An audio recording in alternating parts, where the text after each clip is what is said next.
Hello friends, welcome to Yogendra Times platform. आज दोस्तों हम बात करेंगे भारतीय संविधान को बनाने में संविधान सभा के विभिन्न क्रिया विधियों के बारे में। संविधान सभा पर विस्तृत चर्चा करेंगे और जानेंगे कि यहाँ से परीक्षा उपयोगी कौन कौन से प्रश्न आते रहे हैं। तो दोस्तों इससे पहले हम थोड़ा सा बात करना चाहेंगे आपसे कि पिछले 3 वीडियोस जो हमने आपको दिए हैं उनमें पहले पे हमने चर्चा की थी भारतीय संविधान के विभिन्न भागों तथा अनुच्छेदों पर जो मुख्यतः थे, और दूसरे वीडियो में हमने बात की थी अनुसूचियों से संबंधित। जहां तक बात रही तीसरे वीडियो की, उसमें हमने चर्चा की थी कि भारतीय संविधान की विभिन्न विशेषताओं को किन किन अन्य देशों के संविधानों से अंगीकृत किया गया है। तो दोस्तों इसी क्रम में आज हम बात करेंगे भारतीय संविधान के निर्माण में महत्वपूर्ण भूमिका निभाने वाली संविधान सभा के बारे में। तो दोस्तों आज के सेशन को शुरू करने से पहले मैं फिर से एक बार आपको बताना चाहूंगा कि हमारे इस विशेष सेशन में आपको क्या क्या विशेष मिलने वाला है। एम लक्ष्मीकांत पॉलिटी की एक प्रसिद्ध पुस्तिका, इसका आपको पूरा सारांश मिलने वाला है। परीक्षा उपयोगी सारे तथ्य आपको मिलने वाले हैं।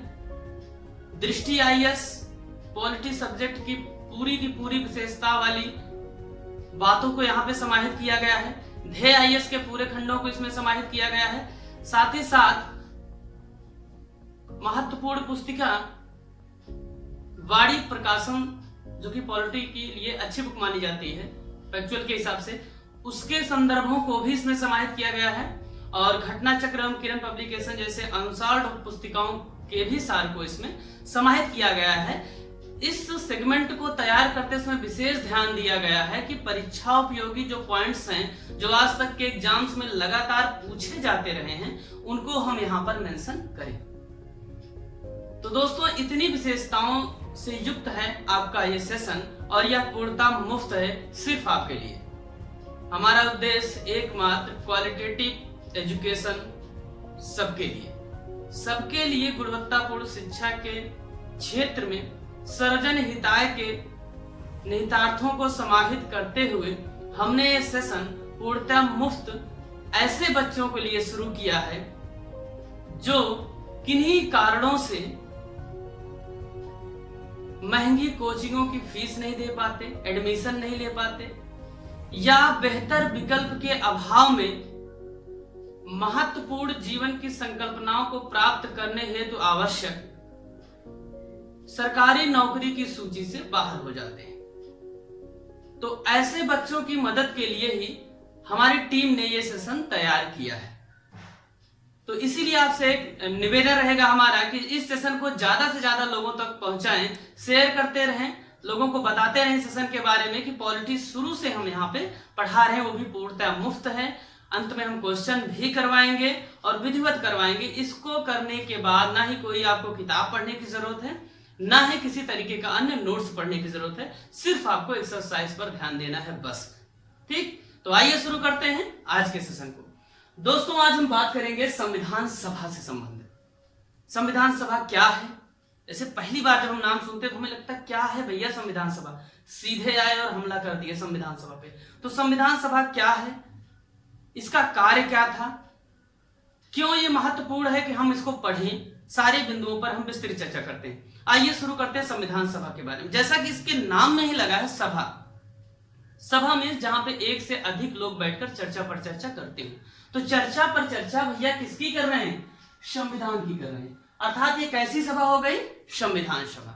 ठीक है भैया, तो संविधान सभा इसकी मांग किसने की, ठीक है, या इससे संबंधित अन्य महत्वपूर्ण बिंदुओं पर अब हम चर्चा करेंगे। ठीक है, तो सबसे पहले देखेंगे आपकी संविधान सभा के बारे में, जो ये 1919 के बाद वाला काल है जब गांधी जी की एंट्री हो रही है भारत के स्वतंत्रता आंदोलन में। मुख्यतः आप देखेंगे हालांकि गांधी जी इसके पहले आ चुके हैं, लेकिन जो बड़े देशव्यापी आंदोलन की बात करेंगे तो 1919 के काल से उनका आंदोलन स्टार्ट होते हैं। तो हम चर्चा करते हैं।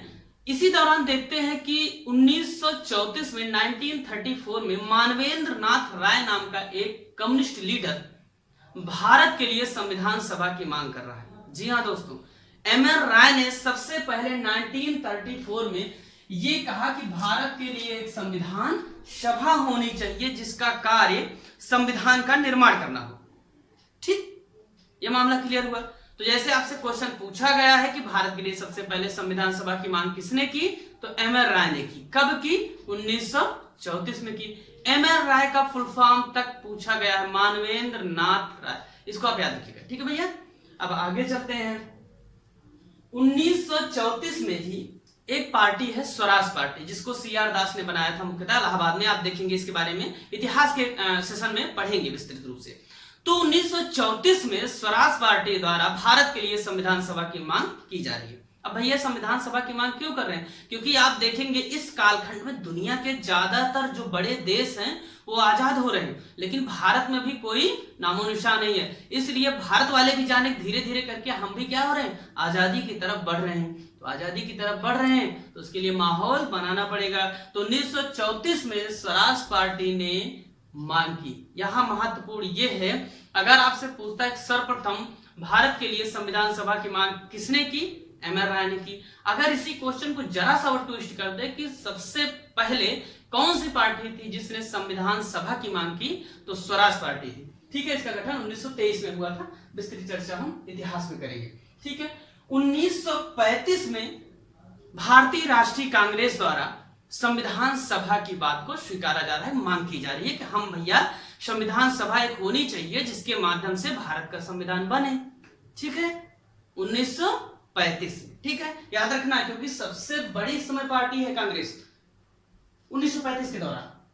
ठीक है, अब एक उभरता हुआ नेता जो अचानक से भारतीय संदर्भ में आ जाता है, पंडित जवाहरलाल नेहरू।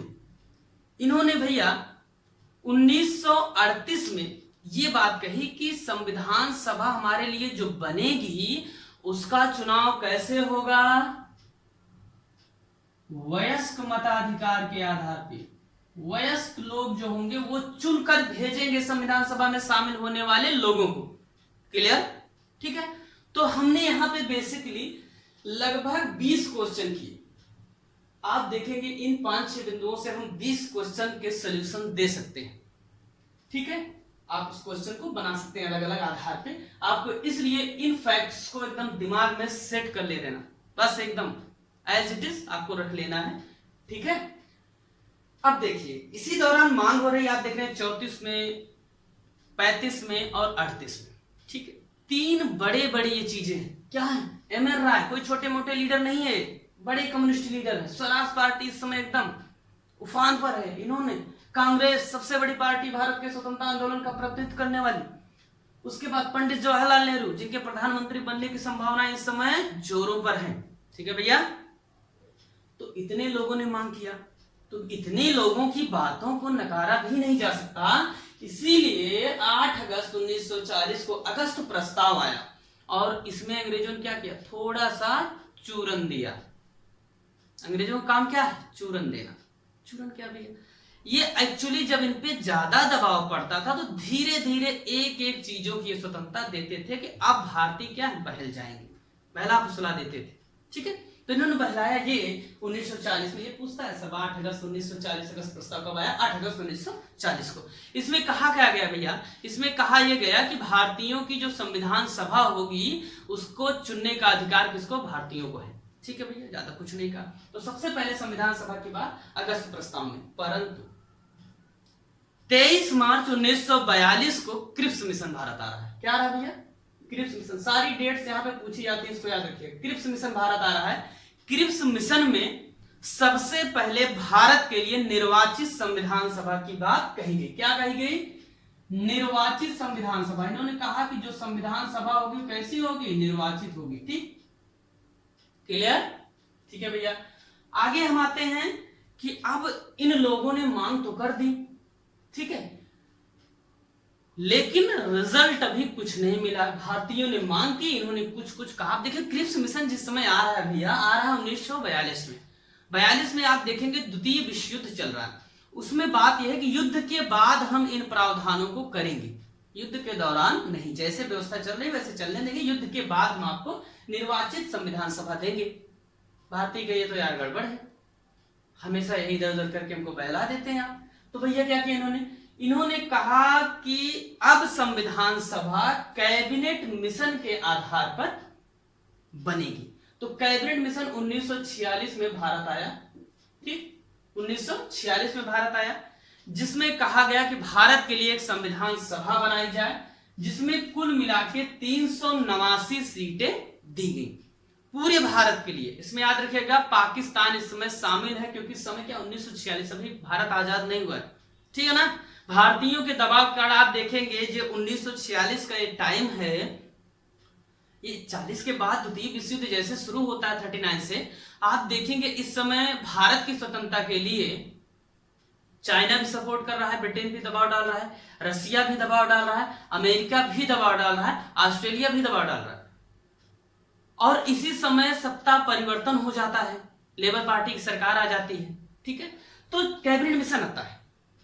कैबिनेट मिशन ने क्या कहा कि हम भैया संविधान सभा आपके लिए बनाएंगे। सीटें कितनी रखी गई? 389। अब भैया 389 क्यों फिक्स किया गया? एक्चुअल में एक अनुमान लगाया गया कि लगभग 10 लाख की जनसंख्या के अनुसार 389 सीटें इस समय भारतीय क्षेत्र में बन रही थी। तो प्रत्येक सीट पे 10 लाख जनसंख्या थी। कई बार एग्जाम में यह पूछा गया है कि संविधान सभा के चुनाव में कितनी जनसंख्या पर एक सीट की व्यवस्था की गई थी? 10 लाख की जनसंख्या पर, ठीक है। चुनाव कैसे किया गया? अप्रत्यक्ष निर्वाचन द्वारा, डायरेक्टली वोट जाके नहीं दिए, ठीक है भैया, इसको आप जानते रहिएगा। अब देखिएगा, अब 389 जो सीटें आई उनको 3 भागों में बांटा गया, ठीक है। बांटा कैसे गया इसको आप समझ लीजिएगा, क्योंकि किताबों में यहाँ के बाद वाला जो मामला है ना, वो पूरा आपको सिर्फ कंफ्यूज करता है, ठीक है ना। तो हमारी क्लास का मतलब क्या है? Solution without confusion. आपको कोई कंफ्यूज नहीं होना है, सीधे आपको सॉल्यूशन एकदम दिमाग में बैठा लेना है। देखिए 389 सीटों को 3 भागों में बांटा गया। एक तो ब्रिटिश प्रांत का आशय ये हुआ जिस पर ब्रिटेन का कब्जा था, जिस पे शासन ब्रिटेन कर रहा था, वैसे तो पूरे भारत पे था, ठीक है लगभग। तो ऐसे 11 प्रांत थे जिन पे ब्रिटिश इस समय शासन कर रहे थे। तो उसके लिए 292 सीटें रखी। कितनी? 292, ठीक है भैया, 292 सीटें। साथ ही साथ 4 कमिश्नरी प्रांत थे। कमिश्नरी प्रांत का मतलब क्या है? जैसे आपने सुना कि लखनऊ में कमिश्नरी व्यवस्था को लागू कर दिया गया है, उसी तरीके के कमिश्नर उस क्षेत्र विशेष के शासन प्रशासन के सर्वे सर्वा होते थे, तो उन्हें कमिश्नरी प्रांत कहा जाता था। ये 4 सीटें कमिश्नरी प्रांतों को दी गई, और थे कितने? 4 ही थे, अर्थात प्रत्येक कमिश्नरी प्रांत को एक सीट दी गई। और ये चारों कमिश्नरी प्रांत थोड़ा सा हम पूछे नहीं गए हैं, लेकिन इनको हम जानने के लिए थोड़ा सा ध्यान देते कौन कौन से थे। तो दिल्ली वाला क्षेत्र था, ठीक है, अजमेर वाला क्षेत्र था, ठीक भैया, कुर्ग जो कि कर्नाटक में है ये पूरा क्षेत्र था, ठीक है, और साथ ही साथ बलूचिस्तान वाला जो एरिया है, यही 4 थी उस समय की कमिश्नरी स्टेट्स, ठीक है भैया, क्लियर हुआ। आगे चलते हैं। सीटें बांट दी गई, चुनाव हो गए भैया। तो अगस्त 1946 के आसपास चुनाव हुआ, ठीक है, रिजल्ट आया, ठीक है। रिजल्ट में क्या मिला? कांग्रेस 208 सीटों पे जीत रही, मुस्लिम लीग 73 सीटों पे जीत रही, और अन्य जितने भी लोग थे वो कुल मिला के 15 सीटें पा रहे हैं। अब इसको अगर आप जोड़ेंगे तो कुल मिला के ये 296 हो रही है, जबकि सीटें कितनी हैं? 389। तो 389 में से हमने जो चर्चा की वो ब्रिटिश प्रांत और कमिश्नरी प्रांत की की।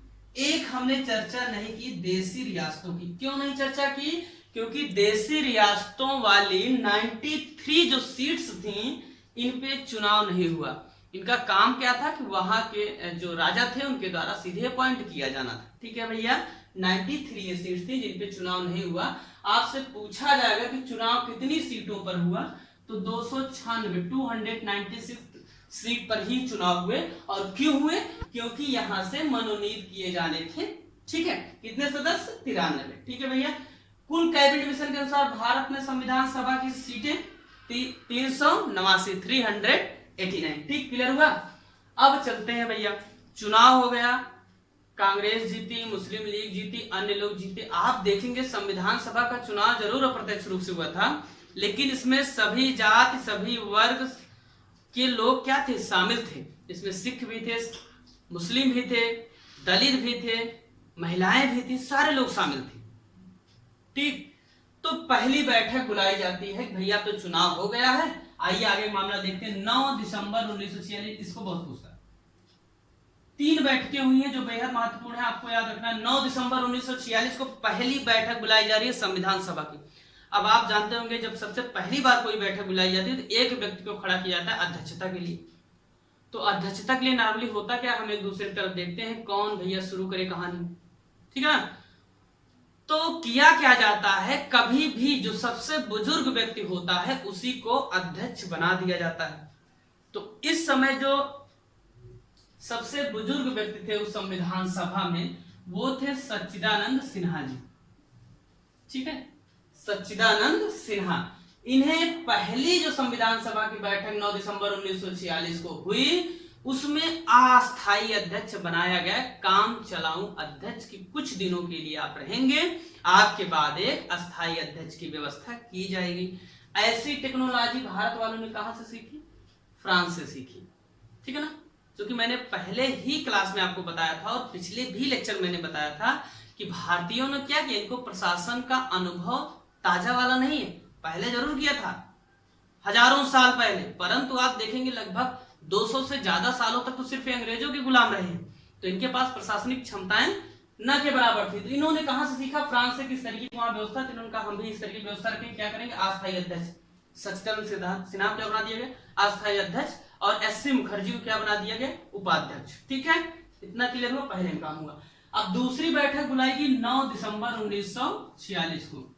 अब भैया अध्यक्ष तय हो चुके हैं, ठीक है। पहली बैठक में अध्यक्ष हुए, उपाध्यक्ष हुए, बाकी चर्चा की गई किस तरीके से आगे काम करना है संविधान के लिए। क्लियर हो रहा मामला।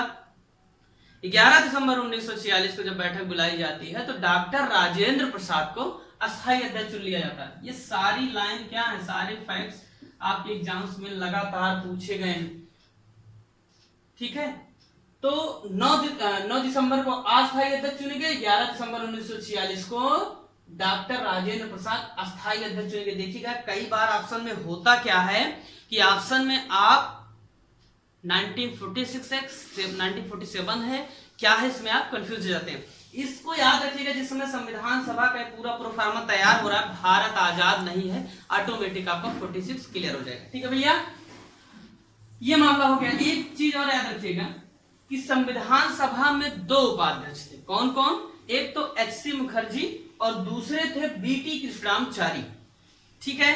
और साथ ही साथ एक संवैधानिक सलाहकार भी अपॉइंट हुए थे, ये नियुक्त किए गए थे सीधे डायरेक्ट, ये सलाह देंगे संविधान के विभिन्न मुद्दों पर। इनका नाम क्या था, बी.एन. राव, ये प्रसिद्ध वकील थे उस समय, ठीक है ना।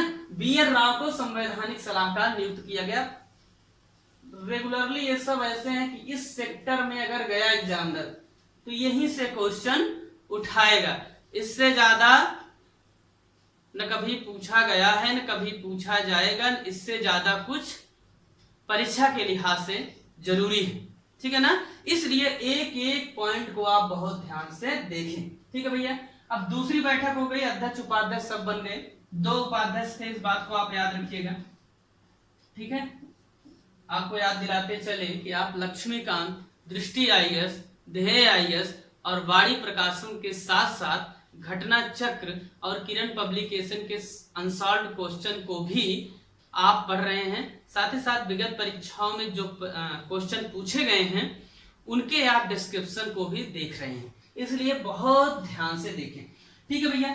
अब तीसरी बैठक बुलाई गई 13 दिसंबर 1946 को। अब क्या हुआ, अब तो अध्यक्ष, उपाध्यक्ष, संवैधानिक सलाहकार सब हो गए, अब क्या करना, अब हमें काम करना है। तो पंडित जवाहरलाल नेहरू जी ने 13 दिसंबर 1946 को उद्देश्य प्रस्ताव पेश किया। अब उद्देश्य प्रस्ताव में ही लगा है उद्देश्य, अर्थात कि हम लोगों के संविधान सभा का उद्देश्य क्या है, ठीक है ना, हम किस दिशा में काम करेंगे। तो उसमें बताया गया कि हम भारत की जो मानव कल्याण की भावना है उसको विश्व में स्थापित करने के लिए कार्य करेंगे, भारत के अधिकारों को दिलाने के लिए कार्य करेंगे, क्योंकि भारत की अस्मिता इसमें खोई हुई थी, भारत गुलाम था, ठीक है ना। तो इस तरह से हम काम करेंगे कि भारत का नाम हो विश्व में। दूसरा, जितने भी दलित, शोषित, वंचित हैं उनके लिए कार्य करेंगे। अनुसूचित जातियां हैं, जनजातियां हैं, उनको संरक्षित करते हुए उनके विकास के लिए कार्य करेंगे। तो ये सारी बातें कही गई जवाहरलाल नेहरू जी के द्वारा। पूछा जाता है 13 दिसंबर 1946 को जवाहरलाल नेहरू ने उद्देश्य प्रस्ताव पेश हुआ, जो कि कब पारित हुआ? 22 जनवरी 1947 को पारित कर दिया गया। कि पारित का मतलब क्या हुआ? संविधान सभा में रखा गया, सबके पास इसकी फोटोकॉपी गई, सबने इसको पढ़ा, इन्होंने बताया, ठीक है, सबने उस पे जो संशोधन थे उसको रिकमेंड किया, सुधार करवाए और उसके बाद इसको स्वीकार कर लिया गया। ठीक है भैया। अब ये मामला है 22 जनवरी 1947 का। इसी के जस्ट बाद आप देखेंगे कि बी.आर. राव द्वारा 17 मार्च 1947 को केंद्रीय विधानमंडल तथा राज्यों के विधानमंडल को 60 देशों के संविधानों की जो विशेषताएं थी उनको लेकर फोटोकॉपी करवा के सबको प्रेषित कर दी गई कि आप इनका अध्ययन करें और हमारे पास सुझाव भेजें कि किस तरीके से काम किया जाए। ठीक है, तो सबने अध्ययन किया, भेजा, ये सब कार्य हो ही रहा था। ठीक है ना। इसी दौरान भारत स्वतंत्रता अधिनियम 1947 ब्रिटेन द्वारा पेश किया गया। हम भैया भारत को अब आजाद करते हैं। ठीक है, क्लियर हो रहा मामला। इसके पहले जितना मामला था अभी तक भारत आजाद नहीं हुआ था, लेकिन अब भारत क्या हो गया? आजाद हो गया। इसके बाद पूरी कहानी बदल जाएगी और आप इन चीजों को और इन चीजों को लेकर कंफ्यूज रहते हैं। किताबें भी उसी तरीके से लिखती है कि आप पैदाइशी कंफ्यूज थे और आगे पैदाइशी कंफ्यूज रहे। ठीक है ना। एक्चुअली होता क्या है, मिसगाइड किया जाता है हर जगह। उनका उद्देश्य वो नहीं होता है, लेकिन वो इस तरीके से लिखेंगे आपको समझ में नहीं आएगा। ठीक है, जैसे आप देखेंगे प्राचीन काल में धीरे धीरे वेदों से शूद्रों को दूर कर दिया जाने लगा, क्योंकि जब ज्ञान आप सुनेंगे ही नहीं तो आप ज्ञान की बात कहां से करेंगे। ठीक है ना। इसीलिए सरकारें क्या है, आपको 40 साल तक पढ़वाती, जिससे आप सरकारी नौकरी में लगातार लगे रहें। ठीक है ना, क्योंकि आप जब तक सरकारी नौकरी की तैयारी करते रहेंगे उसके बाद क्या है, आप रिटायर हो जाएंगे। ठीक है, कुछ न कुछ ऐसा होगा कि आप रिटायर हो जाएंगे। तो सरकारी जो मुद्दे हैं, जो सरकार के समक्ष चुनौतियां, उन पर आप कभी चर्चा नहीं करेंगे। इसीलिए हेल्दी गवर्नमेंट का फॉर्मेशन इंडिया में नहीं हो पा रहा। लगातार सरकारें अक्षम साबित हो रही हैं कई मुद्दों पर। ठीक है ना। तो अब हम भैया जैसे भारत की आजादी की बातें, पूरा परिदृश्य एकदम बदल गया। बदला क्या क्या? भारत स्वतंत्रता अधिनियम में कहा गया कि अब संविधान सभा पूर्णतः संप्रभु निकाय है, अर्थात संविधान सभा पूर्णतः स्वतंत्र है। अब उस पर ब्रिटेन का नियंत्रण नहीं होगा, गवर्नर जनरल अब उसमें इंटरफेयर नहीं करेगा। ठीक है, अपने सारे निर्णय वो स्वयं लेगी। ठीक है, ये बात हो गई। दूसरी बात क्या कहा गया? कहा गया कि अब संविधान सभा संविधान निर्माण के साथ साथ विधि का भी निर्माण करेगी। देखिए, दो चीजें होती हैं, एक तो संविधान बना है आपका ना, और दूसरा कानून बनता है जो संसद बनाती है। संविधान बनना था जो बन गया, उसके बाद कानून बनाया जाता है। संविधान संशोधन अलग बात है। ठीक है ना। कानून भी बनाएगी कौन? संविधान सभा। और जैसे ही कोई व्यक्ति या संस्था विधि बनाने का कार्य शुरू कर देती है, वो किसके तहत आ जाती है? विधायिका के तहत। बहुत ध्यान सुनिएगा। अर्थात अब जो संविधान सभा थी वो दो काम करने लगी, एक तो संविधान का निर्माण, दूसरा विधायिका वाला काम। ठीक है। तो जब ये संविधान सभा संविधान का निर्माण करती थी, तब इसके अध्यक्ष होते थे डॉक्टर राजेंद्र प्रसाद। ये बड़ा मुद्दा है, क्रिटिकल है। अगर आप ना भी समझ पाए तो कोई दिक्कत नहीं, लेकिन हमें पूरा विश्वास है कि हम आपको समझाने में सफल होंगे। जब ये संविधान सभा किसका कार्य करती थी? संविधान निर्माण का। तो अध्यक्ष कौन रहते थे? राजेंद्र प्रसाद। और जैसे ही ये विधायिका अर्थात कानून बनाने का कार्य करती थी, अध्यक्ष हो जाते थे जीवी मावलंकर। क्लियर? ठीक है, बस इतना रखिएगा। अब हुआ क्या भैया? अब भारत स्वतंत्रता अधिनियम में कहा गया कि भारत और पाकिस्तान नामक दो स्वतंत्र देश होंगे। पाकिस्तान बन गया। संख्या कितनी थी सीटों की? 389 इसके पहले तक। अब जब पाकिस्तान बना दिया गया तो पाकिस्तान के जो सदस्य बलूचिस्तान, सिंध, पंजाब से चुनकर आए थे या पूर्वी बंगाल से, वो सब क्या हो गए? रफू चक्कर। वो पाकिस्तान में जाएंगे ना, जिनको जाना है तो पाकिस्तान में चले गए। और वैसे भी आप देखेंगे कि पहली ही बैठक में ये लोग आए नहीं थे। क्यों नहीं आए थे? क्योंकि ये लोग लगातार पाकिस्तान के लिए मांग कर रहे थे हिस्ट्री का, ठीक है ना, उसका हिस्सा। ठीक, किस तरीके से मांग कर रहे थे? तो ये लोग लगातार बायकॉट कर रहे थे, लेकिन अब क्लियर हो गया कि अब इतने लोग तो गायब हो गए। तो अब संख्या कितनी बची? पाकिस्तान बनने के बाद भारतीय संविधान सभा में सदस्यों की संख्या 299 बहुत मानी। पहले कितनी थी? कैबिनेट मिशन के तहत 389। ये सब पूछा गया किसके तहत गठन हुआ संविधान सभा का? कैबिनेट मिशन के तहत। ठीक है, 389 थी। जैसे ही भारत स्वतंत्रता नियम 1947 आके पाकिस्तान बना दिया जाता है, कितनी संख्या बढ़ती है? 299। ठीक है ना। अब 299 सदस्यों को फिर से बांटा गया, चुनाव हुआ। ठीक है ना, सारे लोग उसमें अपना जो गए थे वो चले गए।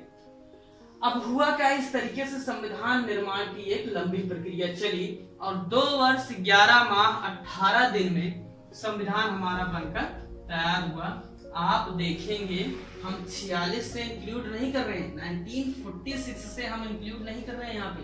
नहीं तो आप देखेंगे संविधान हमारा 26 नवंबर को बन रहा है। ठीक है ना, 1949 में 3 वर्ष हो जाएगा। इसको ध्यान रखिएगा थोड़ा सा। ठीक है ना।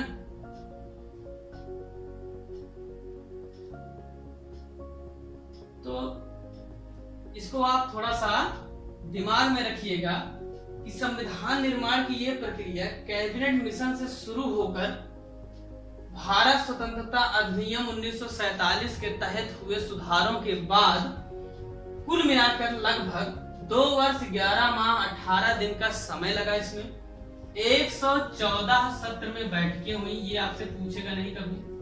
ठीक है, कितने सत्र में बैठक हुई? 64 लाख रुपए खर्च हुए। ये भी आपसे कभी नहीं पूछेगा, नहीं तो रट ले। जानिए कि उस समय तत्कालीन परिस्थितियां जो थी भारत की, अभी आजाद हो रहा है। ठीक है, भारत संघर्ष चल रहे हैं, नेता लोग जेल जा रहे हैं। ठीक है, तो 64 लाख रुपए इन्होंने खर्च कर दिए। ठीक है, और बनाया क्या? 60 देशों से लाया गया संविधान। आप देखेंगे लगभग 7500-7400 समथिंग के आसपास 7000 प्लस संशोधन तो उसी समय पेश कर दिए गए थे। तो बी.एन. राव ने भेजा था विधायिकाओं को। ठीक है ना, जिसमें से 2400 समथिंग मंजूर किए गए। तो उस समय इतने संशोधन हुए। वो संशोधन जो बच गए थे वो अब हो रहे हैं। लगातार भारत के संविधान में संशोधन किए जा रहे हैं। सुधारों के दौर अभी जारी हैं। तो 2 वर्ष 11 माह 18 दिन के लंबे कार्यकाल में तैयार हुआ है। 114 सत्र की बैठकें हुई, 64 लाख रुपए खर्च किए और 60 देशों की विशेषताएं जो थी उनको भारतीय परिस्थितियों के अनुसार ढाला गया। जो हमारे यहाँ सुटेबल थी हमारे लिए, उसको हमने ले लिया और अपने भारतीय नागरिकों के लिए उसकी व्यवस्था कर दी। ठीक भैया, कुछ यहाँ पे डेट्स मेंशन की गई हैं जिसके बारे में आपको जानकारी होनी चाहिए। एग्जाम में सीधे पूछता और आप क्या करते हैं? ऐसा नहीं है कि आप पढ़ते नहीं, आपको आता नहीं। असल में वहां पे कंफ्यूजन क्रिएट होता है। क्यों? क्योंकि वहां पे अलग अलग करके आप पढ़ते हैं, एक साथ नहीं पढ़ते। ठीक है ना। तो है क्या भैया? 26 नवंबर 1949। इस दिन क्या किया गया? भारतीय संविधान को एडॉप्ट किया गया, अंगीकृत किया गया। वर्ड ध्यान दीजिएगा। भारतीय संविधान क्या किया गया? स्वीकार किया गया, अंगीकृत किया गया 26 नवंबर 1949 को। इसीलिए भारत सरकार द्वारा 26 नवंबर को विधि दिवस के रूप में या संविधान दिवस के रूप में मनाया जाता है। ठीक है, क्लियर हो मामला? इस दिन बन गया और जैसे बना 16 अनुच्छेद तुरंत लागू हो गए। कुल मिलाकर 16 आर्टिकल, नंबर ही, ऐसा नहीं कि आर्टिकल नंबर 16 में बोल रहा हूं। 16, 1 2 3 4 5 6 16, इस तरीके के 16 अनुच्छेद क्या हो गए? तुरंत के तुरंत लागू हो गए। ठीक है ना। और पूरा संविधान कब लागू हुआ? 26 जनवरी 1950। ये लागू होने वाली बात हो गई। और 26 जनवरी 1950 को क्यों लागू हुआ इसके बारे में आप जानते होंगे। क्योंकि 1929 को जवाहरलाल नेहरू जी ने एक वादा किया था कि हम 26 जनवरी 1930 को स्वतंत्रता दिवस मनाएंगे, राखी दिवस के रूप में। ठीक है ना। आप इतिहास के सेशन में इसको विस्तृत रूप से एकदम अध्ययन करेंगे। ठीक है ना। तो वो मंशा वहां ना पूरी हो पाई, इसीलिए 26 जनवरी 1950 की डेट को रखा गया कि हम इस दिन भारतीय संविधान को लागू करके जवाहरलाल नेहरू जी द्वारा लिए गए उस प्रण को पूरा करेंगे। 26 जनवरी 1950 को लागू हुआ और किस आर्टिकल में कहा गया कि इस तिथि को लागू हुआ या संविधान लागू होने की तिथि का मेंशन किसमें किया गया है? आर्टिकल 394, याद रखिएगा, 394। ठीक है भैया। भारतीय संविधान कुल कितने अनुच्छेद? 395। तो उसके एक पहले वाला जो है 394, अर्थात किस भाग में होगा? ठीक है ना, आप इसको भाग थोड़ा सा याद करते रहिए। ठीक है, अभी 2 मिनट में हम आपको पूरा भाग रिवाइज करवाएंगे। ठीक, इसके 2 दिन जस्ट पहले 24 जनवरी 1950 को एक बैठक हो रही है जो संविधान सभा की अंतिम बैठक साबित हुई। इस बैठक में निर्णय ये लिया गया कि भारत के जो संविधान सभा के अध्यक्ष थे, इसमें राजेंद्र प्रसाद, उन्हें भारत का राष्ट्रपति घोषित कर दिया जाता है संविधान सभा द्वारा। पहली चीज क्लियर। कब? 24 जनवरी, बहुत पूछता है इसको। ठीक, और इसी दिन राष्ट्रगान को स्वीकार किया गया, रविन्द्रनाथ टैगोर द्वारा जो लिखा गया है, जनगण मन अधिनायक। ठीक है, 52 सेकंड में गाया जाता है, इसको याद रखिएगा। ठीक है, तो राष्ट्रगान स्वीकार किया गया। राष्ट्रगीत भी इसी दिन स्वीकार किया गया, बंकिम चंद्र चटर्जी द्वारा जो लिखा गया। ठीक है भैया, तो राष्ट्रगान, राष्ट्रगीत और राष्ट्रपति तीनों किस दिन स्वीकार किए गए? 24 जनवरी 1950 को। बाकी हम जो राष्ट्रीय चिन्ह है, प्रतीक हैं, उनके बारे में अलग से सेशन में चर्चा की जाएगी। ठीक, एक चीज और याद रखिएगा, भारत का संविधान का जो संक्षिप्त नाम है द कॉन्स्टिट्यूशन ऑफ इंडिया, क्योंकि भारत का संविधान जो लिखा गया वो इंग्लिश में लिखा गया। ठीक है, हिंदी में नहीं लिखा गया, तो इंग्लिश में लिखा गया the constitution of India, Bharat का संविधान, उसका संक्षिप्त नाम। 21 आर्टिकल में 393 में। ठीक है, इतना आप याद रखिएगा। कैसा लगा आज का सेशन आपको? हमें जरूर बताइए कमेंट करके। साथ ही साथ कुछ क्वेश्चंस हम आपसे पूछेंगे जिनका जवाब भी आप कमेंट करके हमें जरूर बताएं। ठीक है, तो क्वेश्चन आप ध्यान से सुनिएगा। पहला क्वेश्चन, भारतीय संविधान में नागरिकता का प्रावधान किस देश से लिया गया है? पहला प्रश्न। ठीक है, दूसरा प्रश्न, भारत के संविधान में संविधान संशोधन की प्रक्रिया किस देश से ली गई है तथा किस भाग में यह वर्णन किया गया है? ठीक है ना, अर्थात संविधान संशोधन किस देश से लिया गया है, किस भाग में इसकी बात की गई है। ठीक है भैया, ठीक, तो इन 2 क्वेश्चन के बारे में हमें कमेंट करके आप जरूर बताइए। ठीक है, और अगर आप आज का सेशन आपको पसंद आया हो तो इस सेशन को ज्यादा से ज्यादा लोगों के साथ शेयर करें। ठीक है, ज्यादा से ज्यादा लोगों को बताएं कि पॉलिटी का अध्ययन आप यहां से कर सकते हैं, और बने रहें योगेंद्र टाइम परिवार के साथ। बहुत बहुत धन्यवाद, नमस्कार।